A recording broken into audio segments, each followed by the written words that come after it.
Good morning, everybody. Welcome to day 5 of our spring school edition of Mindset, proudly brought to you by the Department of Basic Education. My name is Katleho, and today we are doing accounting. Yay, I'm not alone in the studio. I'm with Ashraf. Say, how are you doing? Good, Katleho. You seem very, very excited today. That's great. I'm very excited. It's a Friday, so you must Okay. know that, it's time to rest. But for those who are mindsetters, the learning never stops. So which parts of accounting are we doing today? Today we're looking specifically, guys, at the balance sheet and related items. So it's something that definitely could appear in an exam paper, something our grade 12s need to take cognizance of, keep their eyes and ears open and see exactly how to go about answering a question of this nature.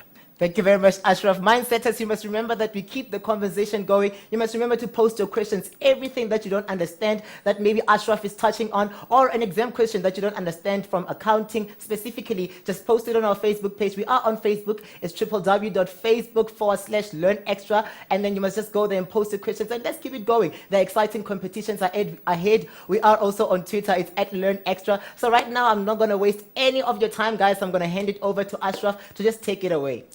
Okay, guys, welcome.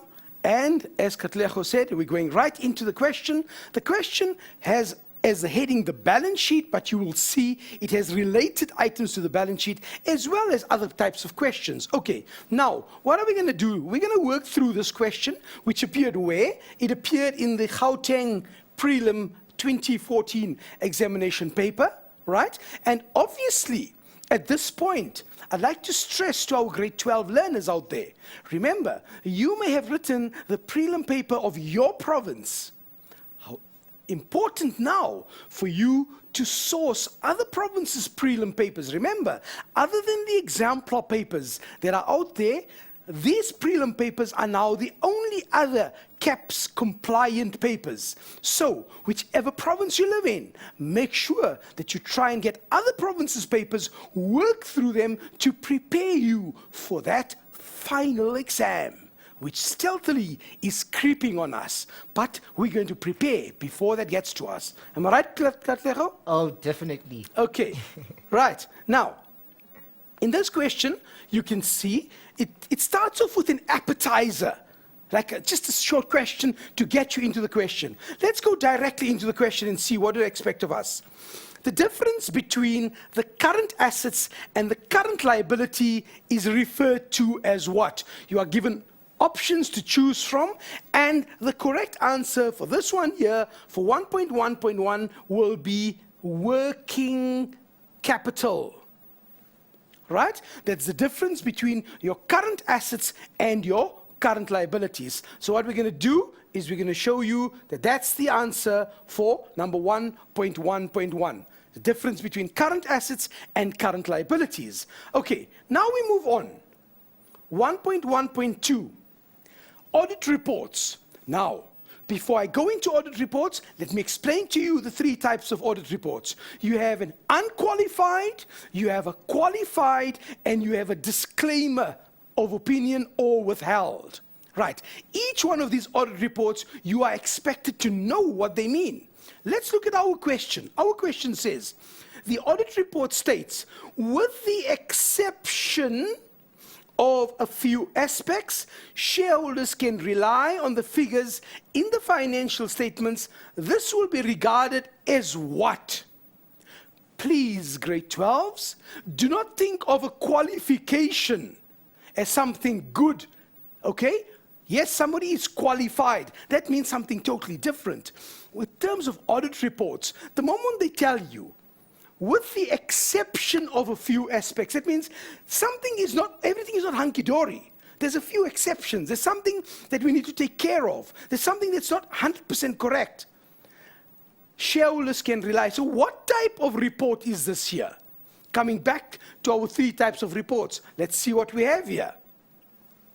We have qualified, we have unqualified. So obviously, this tells you that it's a qualified report, meaning what?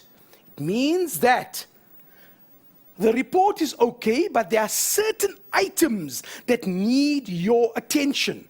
And because it needs your attention, it is a qualified report. The auditor is telling you, something needs your attention. It's okay, but needs your attention. Obviously, if it was hunky-dory with no problems, it would have read, obviously, that would have been an unqualified report, right? Another word, just to explain this a little bit further, qualified could mean a modified, something that needs to be changed. And this terminology is also being used recently, namely modified and unmodified reports. Just keep that in mind. Now, the third one. Interest on the bank overdraft is classified as what? Specifically, interest on the bank overdraft. Okay, let's go and see. What is it? Let's try and identify what it is. Remember, yes, it is not an ordinary expense. It is not an operating expense. You know full well from your income statement, you have a section for operating expenses. Does your interest appear there? Certainly not. Why not? Because interest expense is a financial cost. And therefore, it would appear specifically where, so let's get that there. Interest on your bank overdraft appears as a financial cost. Why? Because it deals specifically with the financing of a business. All right, we're almost to the end of the first part. A fixed deposit which will mature in the next financial year will be regarded as part of what in the balance sheet? Now remember, with regards to your fixed deposits, and I always explain the fixed deposits as follows. I say fixed deposit, your fixed deposit. What about your fixed deposit? Remember that your fixed deposit has two parts to it, the two legs of your fixed deposit. What am I referring to? I'm referring to the fact that a fixed deposit in my balance sheet could appear in two places. What is Ashraf saying? I'm saying that one, the fixed deposit that is greater than 12 months, that has a duration, that the investment period is greater than 12 months, appears as a financial asset under my asset section of my balance sheet. Whereas the fixed deposit which will mature in the next financial year, that means it has a maturation period of less than 12 months. That one appears under, that's right, cash and cash equivalents. So remember, split up this into greater than 12 and less than 12. Okay, any fixed deposit, break it up into two components. Greater than 12, under fixed assets, under your financial asset, under your asset component, you have an item there that says financial assets, and there you have your fixed deposit on the face of the balance sheet for a period greater than 12 months. Then that portion maturing within 12 months appears where? It appears under cash and cash equivalents. Let's see if we have that option here. I'm sure we have it. There's it. Cash and cash equivalents. That's the one we're going to use for the last part of our question. And this here obviously would be relevant to cash and cash equivalents. Clearly you can see, it seems that if you understand your concepts, it definitely makes it easier to understand and to answer a question of this nature. Right, so as I said, that was just an appetizer, a start to the question. Let's get into the next part of the question. Here we are asked to calculate the correct net profit after tax, right? Obviously, they've given you some information. You've got to use that information to complete the correct net profit after tax. Okay, now, based on this here, let us see what information we have. We are given balances or extract that was taken from our balances which appeared in the ledger of Joyco Limited on the 30th of June 2014, before any additional adjustments and information were taken into account. So these are balances given to you before you start with your actual adjustments. Right, and we are told that the following adjustments and additional information were not taken into account. So obviously, you've got to take this into account in order to answer the question. Remember, we're calculating the correct net profit. Number one, according to the profit and loss account, the insurance amounted to 27,000. Okay? That's what the figure that was given to us. Now they tell you this amount included a yearly premium of 7,200, right? And this was paid on the 1st of November 2013. Now take into consideration that your financial year ends when? Your financial year ends on the 30th of June 2014, right? That means you've paid for a policy when? In November, okay? And if you've paid, so you've paid for November, December, January, February, March, April, May, and June. That's 8 months. You've paid an annual premium, a yearly premium of 7,200, but you've only utilized, how much have you utilized? As you see, I've counted. The months that we have utilized would be 8 months. That means 4 months of this year tells you immediately that you are dealing here with a prepaid expense. Right? And that prepaid expense means that the insurance amount, as it appears in your profit and loss account, obviously is incorrect. You've overstated your insurance amount. Okay, so now let's go into the question, and we're looking at insurance, right? Remember, there's my insurance. Open my bracket. My figure for insurance was 27,000. So therefore, if you got 27,000,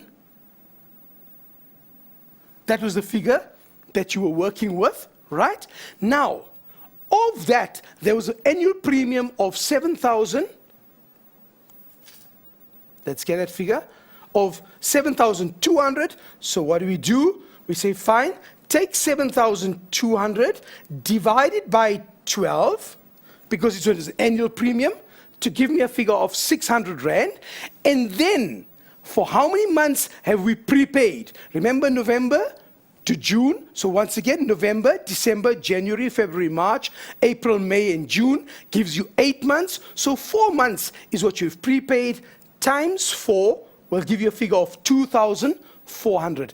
That's the figure. The 2,400 is the amount that you have prepaid. You've overstated. That means if you have overstated that figure in your income statement, it means that in the insurance figure, what are we going to do? We're going to say 2,400 is the amount by which we've overstated the expense, therefore decreased the profit, so we're going to add back that profit to our incorrect net profit before taxation. Got that? Right. Let's look at the next adjustment. Trading stock to the value of 28,000 Rand was damaged in a fire which broke out in the storeroom. The insurance company accepted the claim and will cover 80% of the claim. Right. So that means that 80% of this claim we will recover. How much have we lost? We have lost 20% of 28,000. Therefore, we take our 28,000 times 28% is equal to, sorry, not 28%, it's 20%, sorry. Let's just check that again. Watch, we will cover 80%, so we are losing 20%. So once again, what do we take? 28,000 times 20%, which will then give us the amount of 5,600. That is our loss. Understand that out of this insurance claim, we were only covered for 80% of the loss. Therefore, 20% is our expense. Therefore, 5,600, if you look at the 5,600, that's the amount we're going to be losing. Right? Remember, that's loss due to a fire. So clearly you can see what you have to do is take each adjustment and ask yourself, how is it going to impact on my figure that I've calculated? Guys, don't stray or go away, because Katlego will be back in a jiffy. Most definitely, guys. We're going to be back. We're still doing accounting with Ashraf, and more or less, just remember to go on our Facebook page and keep posting those questions that you find very difficult for you to tackle, and we'll make sure that we attend to them in a moment. And I have an exciting competition that I'm going to be introducing to you guys in a moment, where you stand a chance to win a Chevrolet Spark L, proudly brought to you by Chevrolet. I'll just more or less don't shift. We'll be back in a moment.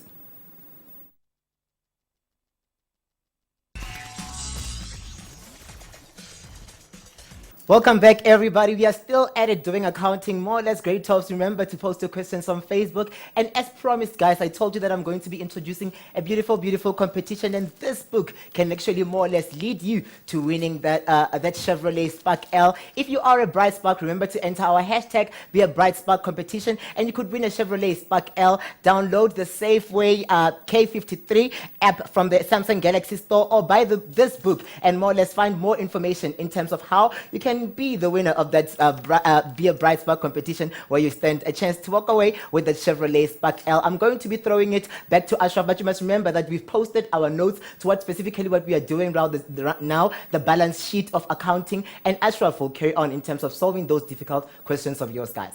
How, Katlego? Not difficult, challenging.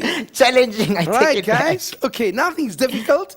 Everything is just a challenge. And I'm Most sure definitely. you guys can meet up to the challenge. Isn't it, Katlego? Most definitely, guys. Right, guys. Okay, just on that adjustment that we were busy with, this insurance claim that it says here, the insurance company accepted the claim and will cover 80% of the claim. Just a bit of more information. The question doesn't require it. However, an insurance claim is something of importance. Why? Because it needs to appear in your balance sheet. And where will it appear in your balance sheet? If it was asked for, it would appear under trade and other receivables. And the reason for that is simple. Grade 12s, insurance claim, the insurance company owes us that money, and therefore it represents a debtor, and that is why it would appear way in my balance sheet under trade and other receivables. Got that? Brilliant. Let's carry on. The next adjustment says the provision for bad debts. Once again, what type of an account is provision for bad debts? Provision for bad debts is what we call a negative asset. Why? Because it reduces the value of your asset. Which asset? Debtors control. Again, which accounting concept are we applying to the reduction of my asset? Remember, the prudence concept. And what is the prudence concept? Now look where I'm taking you. I'm taking you from a simple adjustment to all the possible examination questions. The prudence concept states clearly that we anticipate future losses, but we do not anticipate future gains. We are conservative in our approach. We approach a pessimistic view. So therefore, think about it. Provision for bad debts adjustment is a negative asset. Keep that in mind. Right, what must happen to it? It must be adjusted to 4% of the outstanding debtors. Right, okay, so we go to our debtors and we find that debtors has a balance of 36,000. So therefore, we say 36,000 times 4%, which will give me a figure of 1,440. Okay, this is what I now need. I need a provision of 1,440. Okay, let's see what I have. My provision for bad debts, remember, 1,440. Let's just check that quickly to see if we have the correct amount. Certainly we have. This is what we need.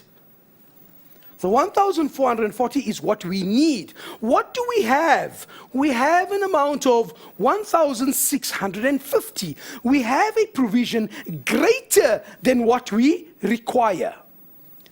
Grade 12s, keep this in mind. The moment you are decreasing your provision, it means that you are dealing with an income. Your adjustment is now an income. Why? You are reducing your negative asset. How do you do that? Very simple. You debit it and credit your adjustment account. And the moment you credit your adjustment account, tells you that you are dealing with an income. So please, guys, have your wits about you. Look at your provision. It's standing on 1650, as you can see. What do we require? We require a provision of 1,440. Therefore, this tells you that your provision has to be decreased. And therefore, when the provision is decreased, you are dealing with an income, a provision for bad debt adjustment, which is an income account. Is that crystal clear? I hope so. Right. So 1650, we've got 1650 minus 1440 to give me a figure of 210 Rand. The provision is being decreased by 210 Rand. Therefore, this will increase my profits. So here, we got a figure of 210 Rand. And what is that? That's the provision for bad debts adjustment. Once again, you notice I'm abbreviating, and if you've been watching our shows, we told you, don't do what Ashraf does in terms of abbreviations. They need to get a license there, isn't it? They have to get a license most To abbreviate it. They don't have that license as yet. Nope. Only Ashraf has it. Yes. Brilliant, guys. You will write it out in full in the exams. Okay, so there's the adjustment. Let's go to the next adjustment. In the profit and loss account, the amount for rent income amounts to 91,300. Right. So your rent income figure is obviously an income increasing our profits, but it's shown as 91,300. The accountant did not take into account what? That the tenant paid the rent for July 2014 in advance. Now, if that adjustment had stopped there, then it was simple. What do? You take the 91,300 and divide it by 13, because that's the number of months, and the answer would give you what you're looking for. But this one went a little bit further. Watch this.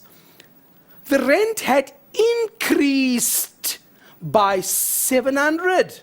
When?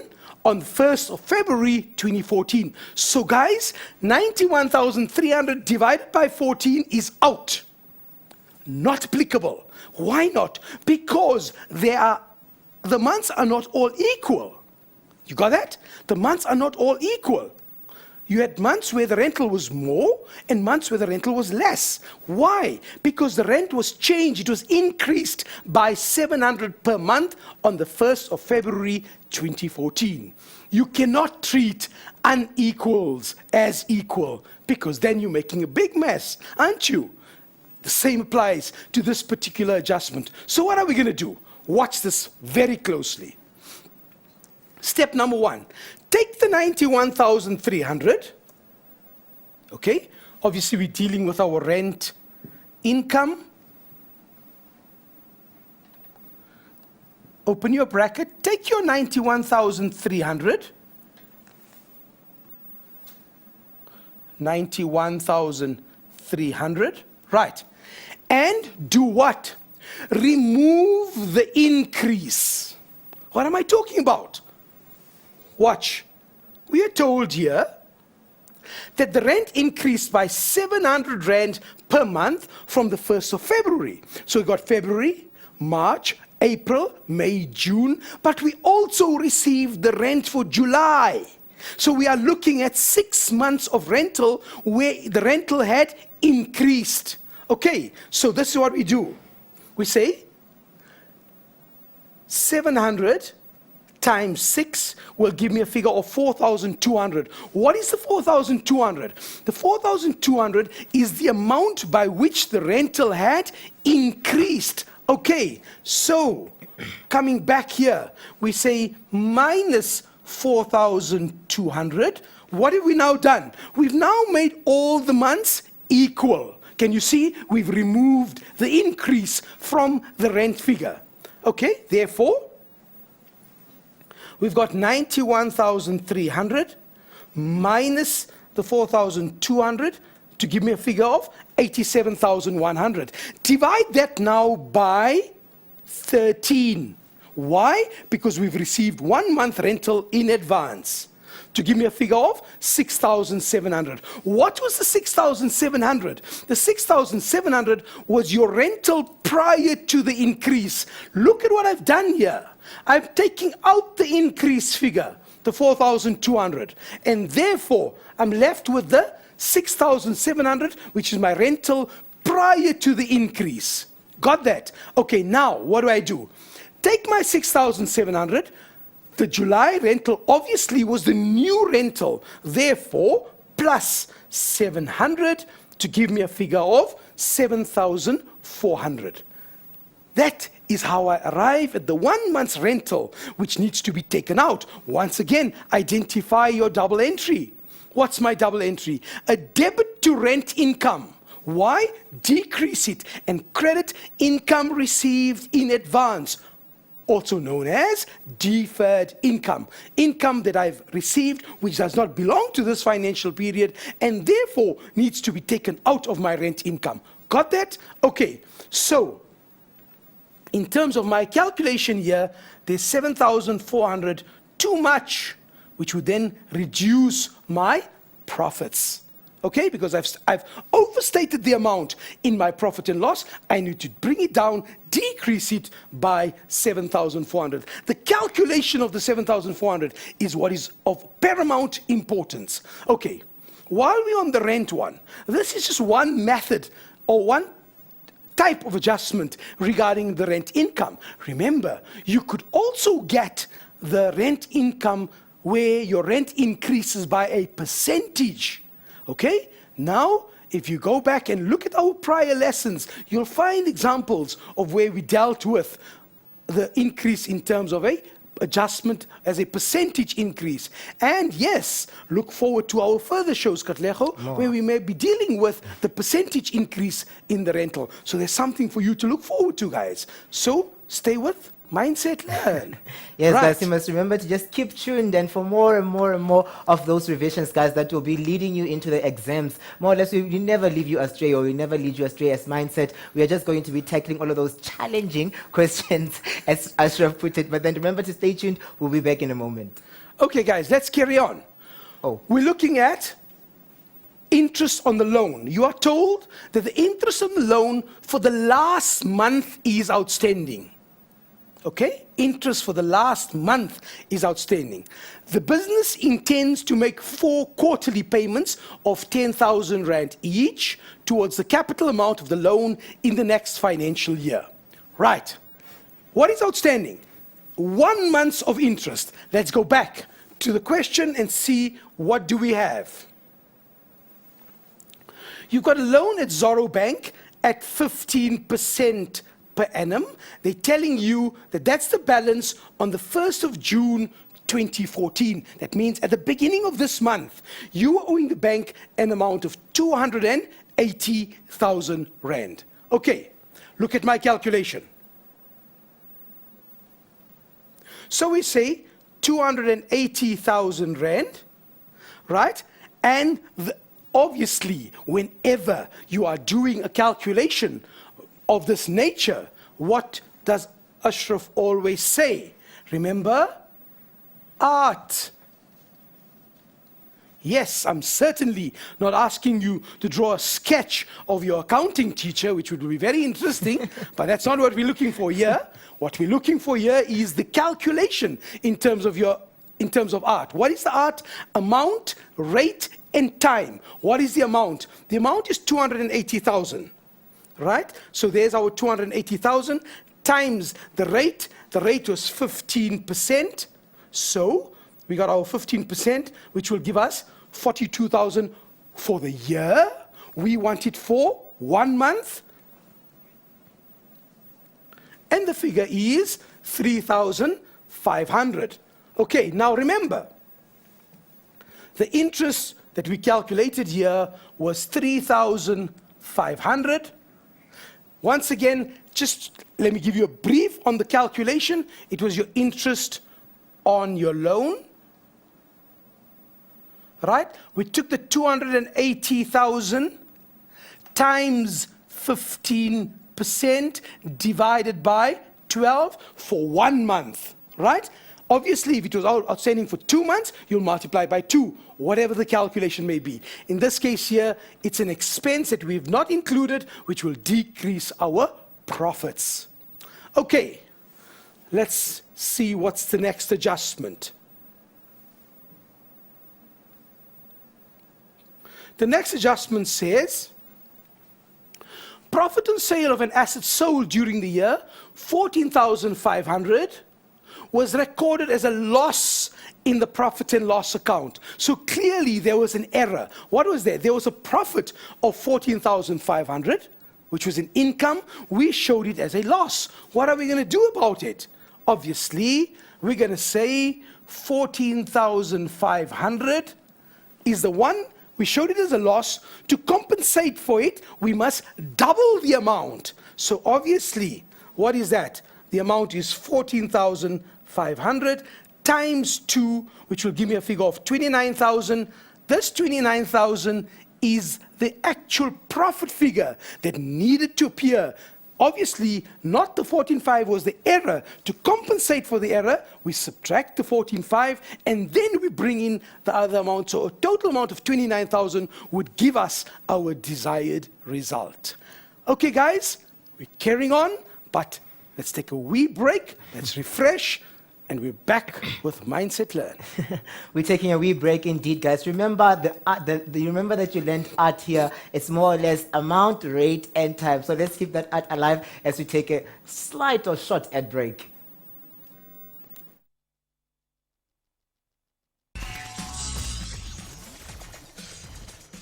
Welcome back, everybody. I trust you're still well. You're still tuned into your grade 12 edition, Spring School edition of Mindset Learn Extra, proudly brought to you by the Department of Basic Education. We're doing accounting today. As I told you guys, we are on social networks, and on Facebook, we are at www.facebook.com/Learn Extra with an X, and on Twitter, we are at Learn Extra. And guys, I've noticed some of your questions, and me and Ashraf are going to tackle them right now. Perfect, let's go for it. The first one is from Zenise Norris. She's saying, can't I get the formula for rent income question, or can he please do it again? Okay, no problem. I think let's go through it again. All right, so we'll go through it again. Let's take that one, let's answer that one, and then we'll take the next question after that. All right. Okay, guys, let's go back to the rent income story, okay?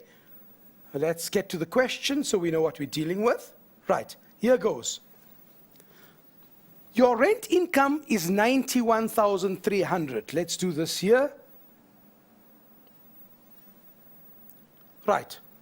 Okay, 91,300 is your rent income figure. Okay, got that? Right, what do you know? You know that this deals with how many months? It deals with 13 months. Reason for that, the tenant has paid the 1 month in advance. Okay, now, if the months were all equal, then it's simple. You just take 91,300 and you divide it by 13. But because they are not equal, there was an increase in rental of 700 Rand per month. When did that take place? 700 Rand per month. And when did that take place? That took place on the 1st of February. So watch now. February, March, April, May, June, and the 1 month in advance, July, gives you a total of 6 months. And so multiply the 700 by 6, which will give you a figure of 4,200. Got that? Okay, now take your 91,300 minus the 4,200, and it gives you a figure of 87,100. What have I done? I've taken 91,300 minus the 4,200 to give me 87,100. Now, divide this by 13. Why am I now dividing by 13? Because I've made all the months equal. So therefore, divide that by 13, and it gives you a figure of 6,700. So 6,700 is your rental prior to the increase. Got that? Okay, now, if that was your amount prior to the increase, by how much did your rental increase? Your rental increased by 700. Therefore, add the two figures together plus the 700 to give me the final answer that we're looking for, 7,400. I hope that is now crystal clear to you. Next one. Of course, guys, we're still attending to your questions, and we've got one from Nombulelo. I'll give it to you in a moment, Ashraf. No problem. Nombulelo is asking that.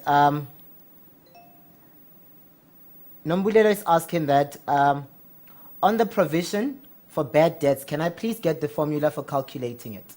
Okay, there's no formula for calculating your provision for bad debts. What you have to do is to look at the question. See here, in this particular question, you were told that it had to be adjusted to 4% of debtors. So what do? Once again, look at the amount for debtors. Your amount for debtors, as it appears in your given balances, is 36,000. So step number one, take 4% of 36,000. Let's do that for you. So we say 36,000 times the 4%, which will give you a figure of 1,440. That's what you have, what you need as your provision for bad debts. What do you have as a provision? Watch here. There it is, clearly. You have a provision of 1,650. So obviously the new provision is less than what you require, and therefore your adjustment account becomes an income. If I could just maybe show it to you in a different format to try and make it clearer for you, if you do this here, and if we look at our provision for bad debts, and we say 16, let's get that figure. That figure is 1650. Okay, so we got a provision of 1650. That's my provision for bad debts adjustment. Let me just get that. That's your provision for bad debts. Is you have an existing provision of 1,650. You require a new provision of how much? Of 1,440. That's what you require. So clearly you can see your provision is decreasing. And to do that, you got to debit your provision for bad debts. And as you can see from the amount, minus 1,650, you can see, notice, minus 210, telling you that your adjustment is now an income. Watch the entry. You're going to debit provision for bad debts to 210 Rand and credit your adjustment account, which reflects an income account of 210 Rand. I hope that makes it clearer. Of course. Are we moving on, or should we take one last question? We can take another one, it's fine. Okay, one last question is from Angel. She's saying, why do we write the prepaid amount in the column? I guess it's taking us back to the column. For which one? Did she give a specific one? She just said, why do we write the prepaid amount in the column? In your calculation, okay, I get the question. Guys, whenever you are doing your calculations, it's very important that you show your calculations. The reason for that is that when the person is marking your script, they can see, and with specific reference to adjustments of this nature, what happens is you get part marks being allocated. And when you show these calculations, you may, we hope it doesn't happen, that you make an error in your final answer, but if you show your calculations, then definitely you will get part marks for items that you have shown. So therefore you will notice on your examination question paper, it says there that part marks will be awarded for calculations. And that's the reason why we try and show as much of the calculations as possible. Thank you very much, guys, for your questions. We are still continuing with a challenge question that Ashraf picked for us on accounting. We are doing balance sheet today, guys, so stay tuned as we move on. Right, guys. Okay, and keep those questions coming in. Remember, I always say this, Katlejo, Yeah. rather blush now than be pale-faced in the exams. Ask the question, and sometimes you may be helping other viewers out there who said, most I definitely. wish I had asked that question. Because sometimes these types of clarity-seeking questions makes us give you more information, and in this way, we're benefiting our grade 12s, our shining stars, eh? Indeed, Right. guys. Let's keep it going. Okay. Post those questions on Facebook and we'll attend to them. Right. Now we are told that the income tax for the year amounted to 247,800. Okay, let's go back to where we were. And what we're going to do now, obviously, is we've completed all of that. So we need our correct net profit before tax. So before we bring in our taxation, let's take out our calculators and say, fine, what do we have? 830,000. That's that one there, right? The 830,000 minus 5,600 plus 210 minus 7,400 minus 3,500 plus the 29,000, and that gives us a figure of 842,710. Let's just check if we have the correct figure there. I don't think we have the correct figure there. Or did we make a mistake somewhere? Right? Let's just check it up once again. The insurance was 2,400. Let's just check and verify our figures. We've got the 5,600. We've got the 210. We've got the 7,400. We've got the 29,000. And we've got the 3,500. Right? Let's just take out our calculator once again and check that again. And a figure of 830,000. Right?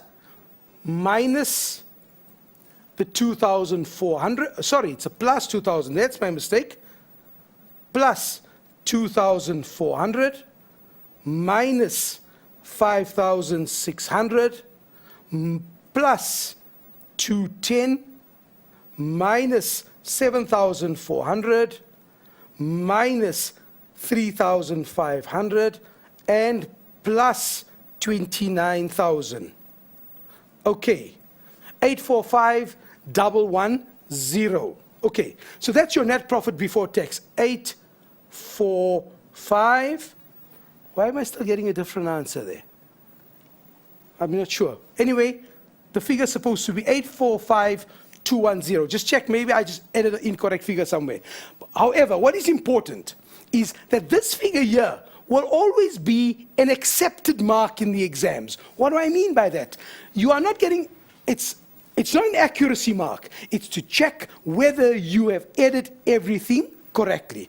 Right, let's bring in our income tax for the year. The income tax for the year is given to us as 247,800. Therefore, 247,800 is my income tax, 247,800. Remember, we are subtracting our tax, so 845,210. 845,210 minus 247,800 to give me a final figure of 597,410. 597,410. Okay, so what have I done? I've completed this part of the question where I had to calculate the net profit after tax, taking into consideration all the adjustments. Right, the next part of the question. We are told that we have to calculate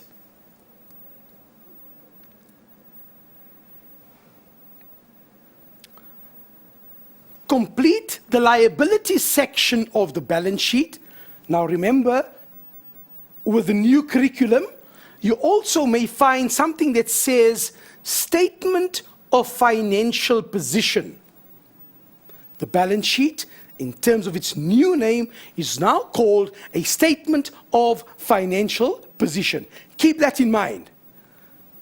On the 30th of June, where notes are not required, calculations must be shown in brackets for part marks to be given. Okay, so now, what are we going to do? Let's go to the note and see what is it that we are required to do.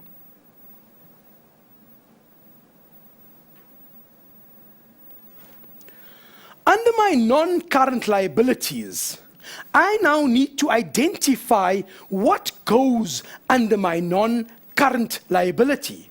My non-current liability, firstly, is my loan. Right? So I've identified the item correctly. It's a loan from Zorro Bank. And the amount that appears there is an amount of 280,000. Okay, so therefore, remember the question that was posed, Katlego, about showing things in the brackets? Yeah, notice here, 280,000 is the figure that we are starting off with. Okay?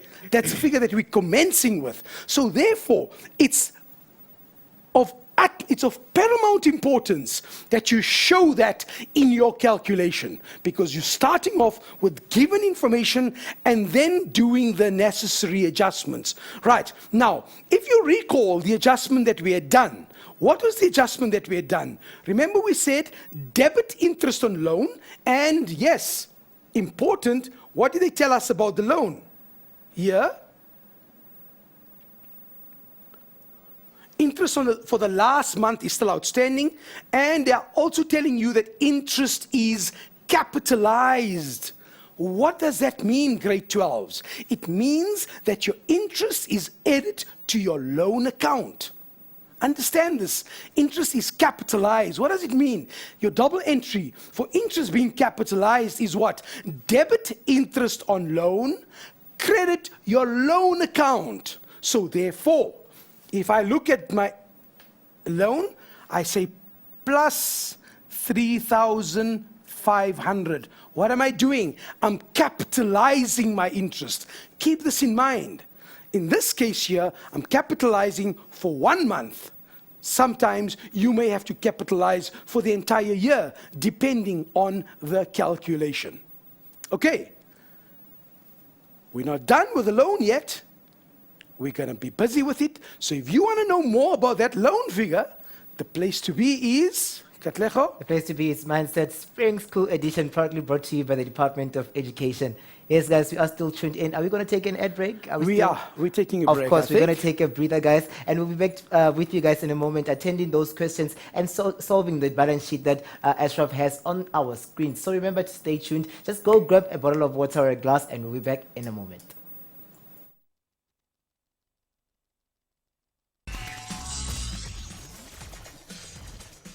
Hello everybody, welcome back to Mindset Learn Extra special edition of our Spring School, and we are doing accounting today. As I said, guys, you must just remember to be a bright spark and enter our competition where you stand a chance to win a Chevrolet Spark L. It's very, very easy, guys. You must just go to the stores and buy the Safeway K53 book that's right in front of me here, and you'll get all the instructions. So just go to our Facebook page. We'll be posting all details in terms of how you can win yourself Spark Chevrolet Spark L, or you can download one app from our Samsung store and enter that page on our Facebook. And we have a couple of questions that we're going to be taking for Ashraf and me, and we'll be making sure that we answer them. I have the first one here from Klengiwe. She's saying that, hello Ashraf, can I please get help with the rent income adjustment with figures only and not percentage?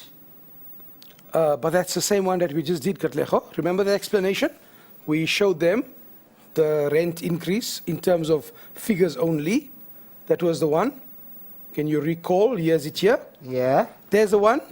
This particular adjustment with the figures only, there was no percentage increase. The rent increased by 700 Rand. The number of months, the increase, and obviously the total increase. So we have dealt with that question. But once again, just to set your mind at ease, bottom line, take the increase out, remove the increase from your figure, watch 91,300 minus 4,200 will give you a figure of 87,000 divided by the number of months will give you your rental prior to the increase, right?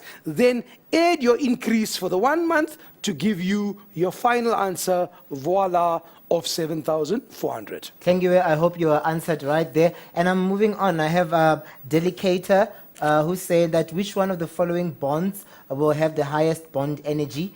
I don't know if that question is directed to you or... I don't think so. Bond and bond Delicator, energy. we'll just throw that question to our website, and we'll just make sure that we direct you in terms of how you can get your notes in attending to that question. I have one here again from Nombulelo. She's saying, how do we use the given calculations? Okay, financial indicators? Yours? Yes. Yes. Yeah, how do we use the given financial indicators to calculate the actual figures in an exam? She's saying that she had a challenge with it in March. Okay. Okay, I know what you're referring to. You're referring to where you are given a financial indicator. Obviously, it's very difficult for me to explain why I don't have figures in front of me, but I'll give you a broad perspective of what you're looking for. For example, if you're given a financial indicator as follows, again, I'm just giving an example, right, of your current ratio being 2:1, right? And if you are told that the one amounts to 100,000, then obviously this has to be 200,000.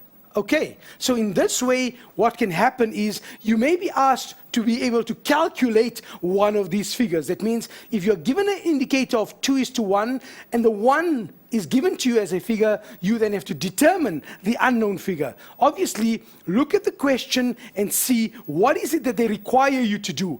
Based on that, I think I have an idea of the question that you're referring to. It's a balance sheet question where you to use a financial indicator to determine either a stock figure or any of the current assets figures. So my advice to you is take the financial indicator, slot in the given information, solve for the unknown, and in that way, you will be able to find the figure that you are looking for.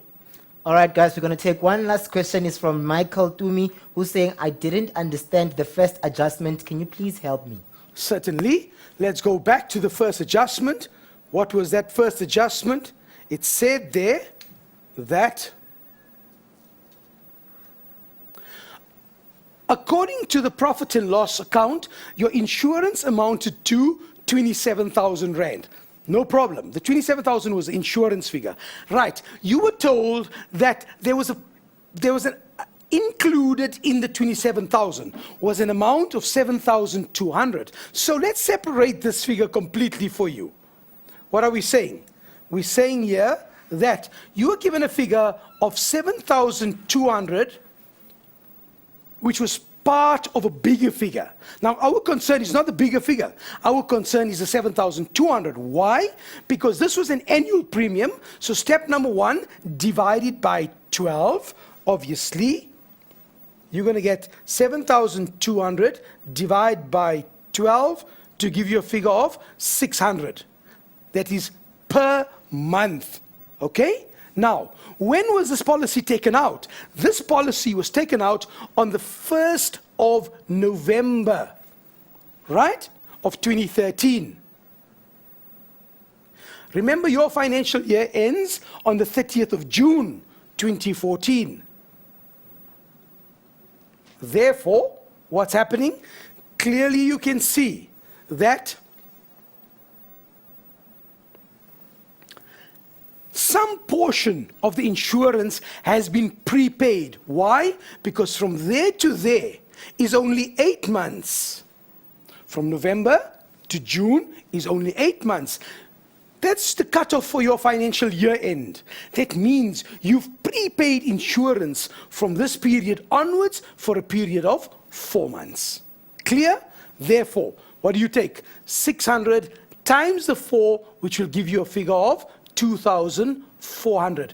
So you have prepaid insurance to the amount of 2,400. Where did it come from? 600 per month multiplied by the number of months that you've prepaid. As you can see from this timeline of mine, That gives you a figure of 2,400, and therefore you have to take out the 2,400, which is a prepaid expense, and therefore that would then increase your profits because your insurance would decrease.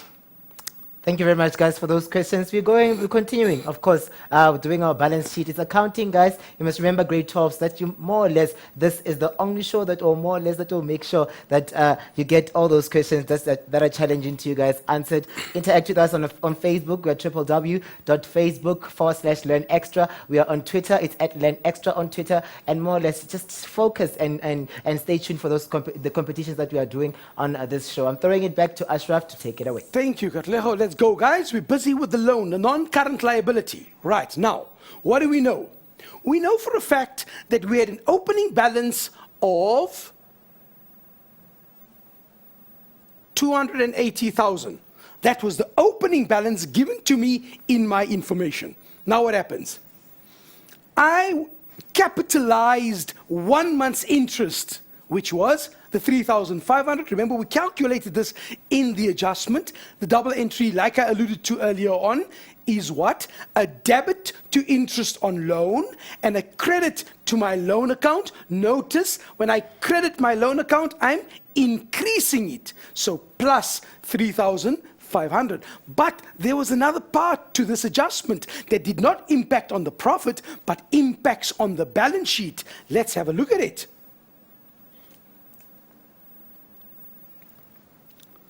The business intends to do what? The business intends to make 4 quarterly payments of how much? 10,000 rand each. Very important. Katleho, you do remember this acronym of mine?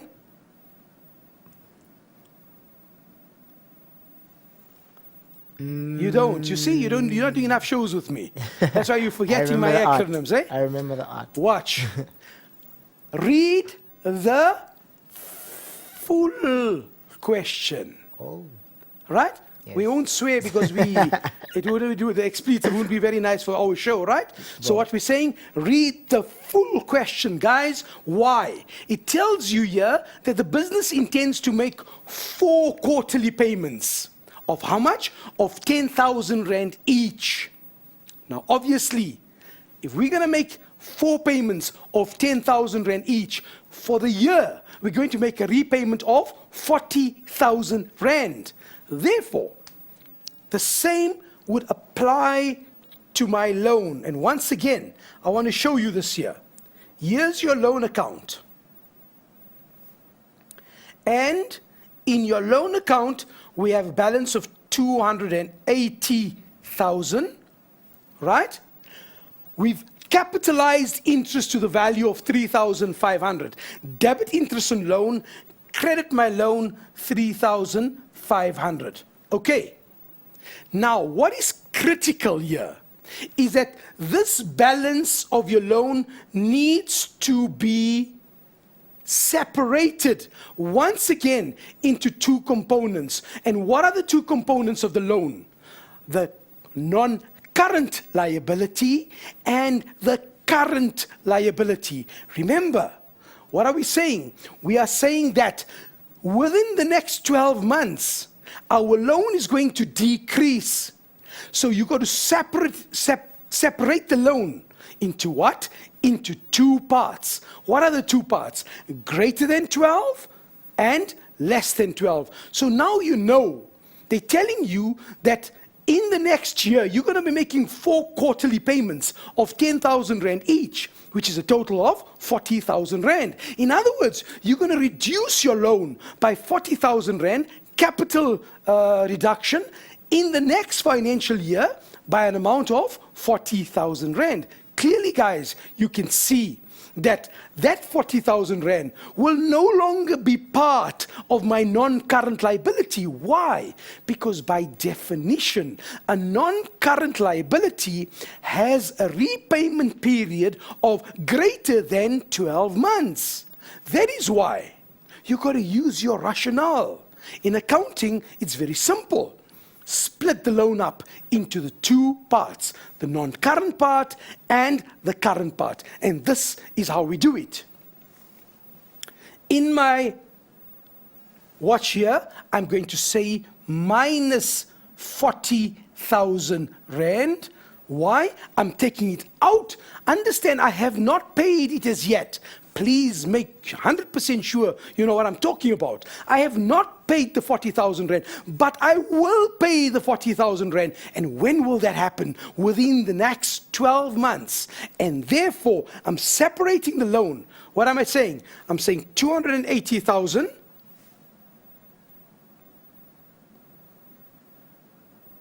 Okay, here goes 280,000, which was the initial amount of my loan, plus the interest of 3,500, which was capitalized, minus the 40,000 Rand, which will be repaid in the next financial year, to give me a final figure of 243,500. 243,500 is the final answer to this particular aspect, namely the loan figure. Now, coming back to one of the questions that was posed by one of our learners, why do we do this here? Because if this answer is correct, 243,500, then all the marks are allocated there. No problem. But if the answer is incorrect, we go back and see where you can get part marks, and that shows you the importance of showing your calculations. Please, I beg you, show your calculations on your answer book. Okay. Under my current liabilities now, I say short-term loan or current portion of the loan. The detail is not important as long as you understand the concept. What is the short-term loan?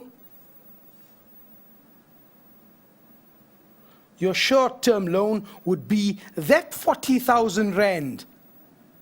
Notice that you have done what? You have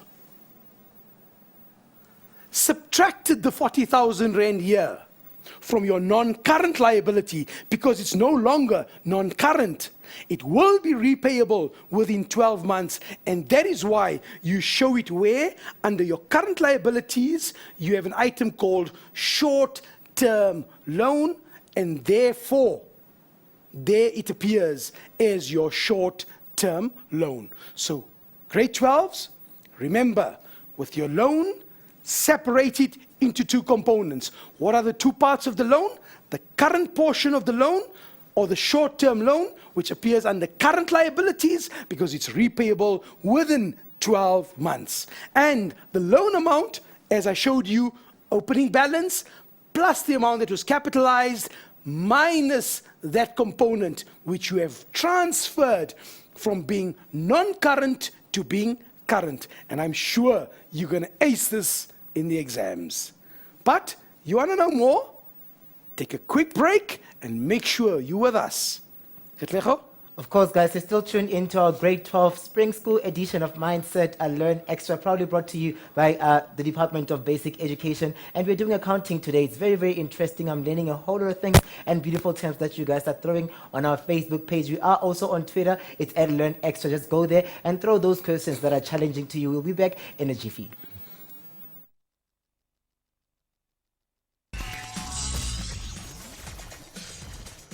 Welcome back, everybody. You are still tuned into Mindset Learn Extra. My name is Katlego, and we are on day 5 of our Spring School edition, proudly brought to you by the Department of Education. We are doing accounting, of course, today, and I'm with Ashraf. And of course, guys, remember that we are on social network. On Facebook, we are www.facebook.com/Learn Extra, where you can get access to the challenging questions that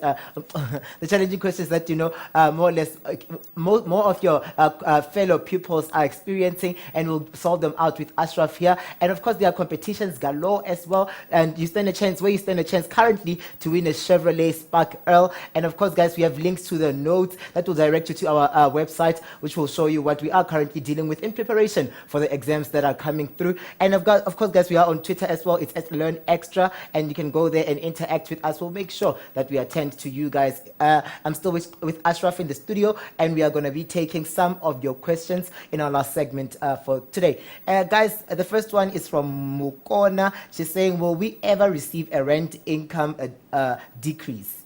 Yes, you can get a rent income decrease. Remember that there's a situation exists where maybe due to the poor economic climate in the country, your tenant unfortunately cannot pay you that amount of rental. So by mutual agreement, yes, you can have a decrease in the rental as well. And if memory serves me correct, there is some past paper that I've seen that has an actual decrease in the rental. So source it, and I'm sure you must be able to calculate it. Another one that's linked to that, it's from Munna Hotla. He's saying that, sure, can you please do the rent income dealing with increases of percentages? Obviously, that's a totally different question. Right. What we will look for this in our future lessons. That's what I'm saying. Cool. Watch for it, guys. Something to look out for. We're going to be dealing with that percentage increase for you in our future. So you got something to look forward to in Mindset Learn on our accounting sessions. We promise we'll do that for you in one of our later sessions. Just remember to stay tuned, guys. We are here to bring you more and more of those exam questions that we need to tackle in preparation for those exams that are looming. Another one is from Gift Spero. He's saying, why do we record interest on loan on the balance sheet? No, we do not record interest on loan on the balance sheet. Interest on loan is recorded in the income statement under your financing expense. What are we recording on the balance sheet? We are recording, let me just clarify this for you so you know exactly what I'm talking about. What we are recording for you here is, let's find it so you know what we're talking about. See here. We're not recording the interest on the loan. The fact that the interest was capitalized means that you got to add it to your loan figure. And this is where I showed it to you in that ledger account. But anyway, here goes. Just to clarify it for you further. Here's your 280,000 opening balance. This 3,500. Your contra entry is what? Debit interest on loan. In your income statement, yes, under your financing expenses. But the fact that you're capitalizing the interest, and that's the important part. By capitalizing the interest, you are adding it to your loan figure. And this is what we mean here. So the question should be very clear to you now that when you are adding this 3,500, you are capitalizing the interest. What does it mean to capitalize the interest? It means add it to your loan account. That's what it means. So, no, you're absolutely correct. The interest on loan, the expense amount, is appearing in my income statement under my financing expenses, but the contra account is what appears in the loan account. All right, guys, thank you very much for those questions, guys. We'll attend to them more or less. Just keep posting them on our Facebook page. Even when we are not live, we'll still make sure that we keep the interaction going and sorting out or solving those challenging questions that you guys might have. But right at the moment, we are continuing with Ashraf in our last segment of our Grade 12 accounting. Right, guys, the next part of the question expects you to complete the note for share capital, which is this one here, the authorized. They're telling you that that's the information. Remember, no longer shares of par value. Once again, my appeal to you is wherever you find questions that have a par value, please adjust those questions or ignore them, but there are no longer shares of par value. Remember, with the new CAPS curriculum, we're dealing with shares at an issue price. Okay, let's look at our question that we have to do here. What are we told? We are told that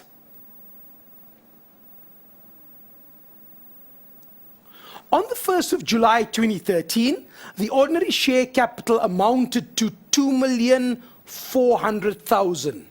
That was the rand value of the shares. When? At the beginning of my financial year, 1st of July 2013. Therefore, this figure of 2,400,000 is my figure at the beginning of the financial year. That's the rand value of those shares. Now, you ask yourself a further question. Look at the information given to me. It says there that 60% of the authorized share capital of 500,000 shares were issued. So obviously, if we had 500,000 shares which were authorized, right, and 60% of those shares were issued, meaning what? 60% of 500,000. And if you do that calculation, you will find that 60% would be representative of 300,000 shares. What did I do? I took 60% of the number of ordinary shares that were authorized, because that's what they told me. That's what the question told me to do. Obviously, you can now see that these shares were sold at, obviously, 8 rand per share. Why? 300,000 times 8 would give you the amount of 2,400 rand. Okay, then what happened? Something else happened during the year. What happened? On the 31st of July 2013, the directors issued an additional 100,000 shares at 8 rand 20. Let's do that. So now we have a further 100,000 shares at 8 rand and 20 cents. Okay? And so we got 100,000 shares times 8.2 to give me a figure of 820,000. So there's my 820,000. Okay, so these were the new shares that were sold. Right. Then something else happened. What happened?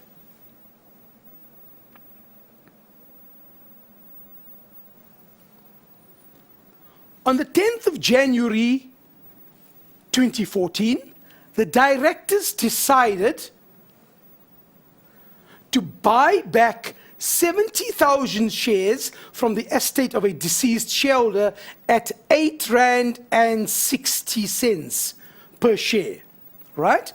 This transaction was completed successfully, but no entry has been made as yet, right? Now, very, very, very important. Watch what I'm going to do first. I'm going to go back to my shares. The number of shares that were bought back amounted to 70,000 shares. Right? Now, I'm busy with a note dealing with the authorized shares and whatever has been issued. I'm told that these shares were bought back at 8 rand and 60 cents.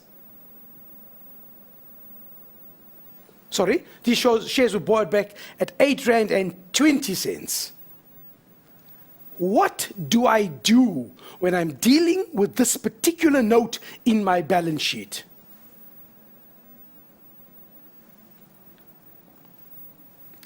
Whenever I have a buyback of a share, I must ensure that the first thing that I do is I split this up, or even prior to that, calculate the average price of your shares. Average price of your shares. And how do we do that? Watch what we do. What was the total number of shares that have been issued? The total number of shares that have been issued would be an amount of 400,000 shares. That's the number of shares. Is that clear? So therefore, what I'm saying, the number of shares that have been sold totals to a total of 400,000, 300,000 plus the 100,000. What is the value of those shares? Let me get the value of those shares. The value of those shares would be the 2,400,000 plus the 820,000. So in other words, what are we saying? 2,400,123 plus 820,123 to give me a value of 3,220,000. 3,2,400,000. That's correct. Right. Now, what do I do? Divide that by the number of shares. What was the number of shares? 400,000, 123, to give me a value of 8 Rand and 5 cents. What is the 8 Rand and 5 cents? And grade 12s, this is critical. The 8 Rand and 5 cents is the average price of the shares that we have bought back. Okay, remember, so now you're seeing two things. You bought back those shares at 8 Rand 20, right? But the average price of those shares were 8 Rand and 5 cents. What do I now do?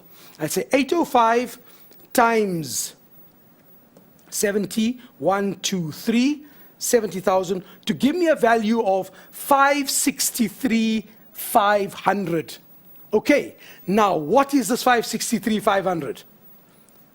563,500 is the value, the average price. And remember, we calculated it at 8 Rand and 5 cents. So notice what is happening here. In this note on the authorized share capital, I will always work with the average price of the share when we have a buyback. So once again, 70,000 shares. Let's check. 70,000 shares bought back at 8.05. That's wrong. Let's just get this right. 70,000 shares times 8.05. And my answer is 563,500. There's my 563,500. What is that? Whenever you are dealing with this note here, the buyback of the share is shown at the average price of the share, not the purchase price. Now, obviously, the 820 was the purchase price, the price that we bought it back at. The average price was 805. So the difference between the two is 15 cents. 820 minus 805 is 15 cents. What happens with the 15 cents? And that's what I need to show you before we sign off. That 15 cents per share. Watch. We got 70,000 times 0.15. It's a figure of 10,500.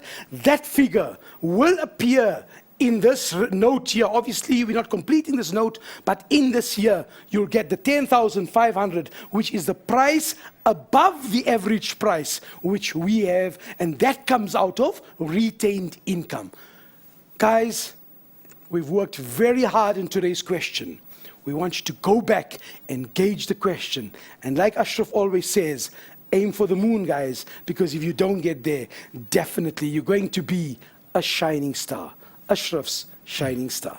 Thank you very much, Ashraf. That was our day 5 of our Mindset Learn Extra Spring School edition, proudly brought to you by the Department of Basic Education. Just keep the conversation going on our Facebook page and Twitter, and we will make sure that we attend to you guys. Thank you very much, and just keep the education alive and take care.